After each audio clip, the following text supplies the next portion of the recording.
নমস্কার। Murder mystery নিয়ে এত সুন্দর একটা কাজ দেখলাম, যেটা দেখে মনে হলো আপনাদের সাথে সেটা শেয়ার করার দরকার। যেটার নাম হচ্ছে 11-11 জি5 এ এসেছে। এই সিরিজটা জুড়ে ৮খানা এপিসোড আছে। প্রত্যেকটা এপিসোড মোটামুটি ধরে রাখুন ৪৫ থেকে ৫০ মিনিট মতো। তা বুঝতেই পারছেন আপনাদেরকে অনেকটা সময় দিতে হবে। তা এটা হচ্ছে একটা কোরিয়ান ড্রামা সিগন্যাল, সেটার অ্যাডাপ্টেশন। এখানে যেটা দেখানো হচ্ছে পুরো গল্প জুড়ে কিন্তু ফিকশন ফ্যান্টাসি, একটা সাইফাই। এখানে দুটো টাইমলাইন কিন্তু আপনাদেরকে দেখানো হবে ১৯৯০ থেকে ২০১৬ অবধি। এখানে দুটো মানুষ, মানে যারা পুলিশ অফিসার, এখানে মেন লিড চরিত্রে আছে রাঘব জুয়েল। এইবার একটা ট্রান্সমিটার তাদের মাঝামাঝি আছে। সেই ট্রান্সমিটার কিভাবে পাস্ট আর প্রেজেন্ট এই দুটো বিষয়কে একসাথে নিয়ে আসছে, কিভাবে পাস্টের একটা মানুষ প্রেজেন্টের মানুষের সাহায্য নিয়ে কেস সলভ করছে, আর প্রেজেন্টে থাকা যে মানুষ সে পাস্টের মানুষের সাহায্য নিয়ে কিভাবে কেস সলভ করছে। আর এই সমস্ত বিষয়পত্রগুলো বা এই ক্যারেক্টারগুলো প্রত্যেকটার সাথে কিন্তু প্রত্যেকটার একটা দুর্দান্ত লিঙ্ক আছে। প্রত্যেকটা এপিসোড যেভাবে শেষ হচ্ছে, এন্ডিংয়ে গিয়ে যেভাবে ক্লিফ হ্যাঙ্গার ছেড়ে দিচ্ছে, আপনারা এই সিরিজটায় এঙ্গেজ হয়ে যাবেন যে পরের এপিসোডে কি হবে।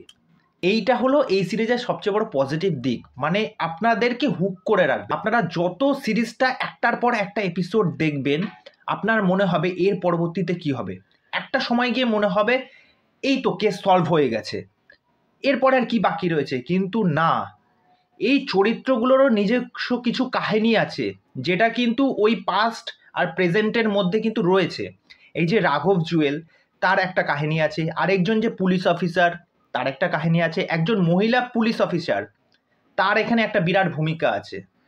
তা এটাকে যেভাবে ডিজাইন করেছে এবং এখানে মার্ডার মিস্ট্রিগুলো যেভাবে দেখানো হচ্ছে, সেগুলো দেখতে কিন্তু বেশ দারুণ লাগছে। প্রত্যেকটা পার্টে যে ইনভেস্টিগেশনগুলো আপনাদের সামনে রাখবে, সেইগুলো দেখে আপনাদের ভাল লাগবে এবং সেইগুলো খুব প্রপার সময় নিয়ে দেখানো হচ্ছে। সুতরাং এই সিরিজের স্ক্রিন প্লে খুব সুন্দর। এবার একদম এন্ডিংয়ে গিয়ে আপনাদের এটা মনে হতে পারে যে এই যে ফিকশন ফ্যান্টাসি বিষয়টা এই সিরিজে তুলে এনেছে, এবার এইটার যে প্রপার মানে জিনিসটা বোঝানো, সেই জিনিসটা কিন্তু এখানে আমার মনে হয়েছে মিসিং, যে এটাও কি কখনো সম্ভব হয়। কিন্তু ওই যে বললাম ফিকশন ফ্যান্টাসি বিষয়টা, যেটা আপনাদেরকে এঙ্গেজ করে রাখবে এবং আপনারা অ্যাজ এ সিরিজ হিসেবে যখন কাজটা দেখবেন তখন এই চিন্তাভাবনাগুলো আসবে না। হ্যাঁ, এটা হচ্ছে এই সিরিজের একটা ফ্লস, কিন্তু ওভারঅল সিরিজটা যেভাবে প্রেজেন্ট করেছে, রাঘব জুয়েলের এখানে যা পারফরমেন্স, আমার বেশ ভাল লেগেছে রাঘব জুয়েলের পারফরমেন্স। আপনারা কিল সিনেমাটা হয়তো দেখেছেন, সেখানে কিলেও কিন্তু তার পারফরমেন্স নেগেটিভ রোল হিসেবে দারুণ ছিল। এখানে সে কিন্তু পুলিশ অফিসার। তা থ্রু আউট দ্য সিরিজ আমার সিরিজটা প্রচণ্ড এঙ্গেজিং, ইন্টারেস্টিং লেগেছে। আপনারা অবশ্যই জি5-এ আছে সেটা গিয়ে দেখুন, বা অন্য কোনো জায়গায় যদি থাকে সেটা জোগাড়ের ব্যবস্থা করুন, ভাল লাগবে। আর আপনাকে মোটামুটি এই সিরিজটা দেখার জন্য ৬ থেকে ৭ ঘন্টার উপরে কিন্তু সময় দিতে লাগবে।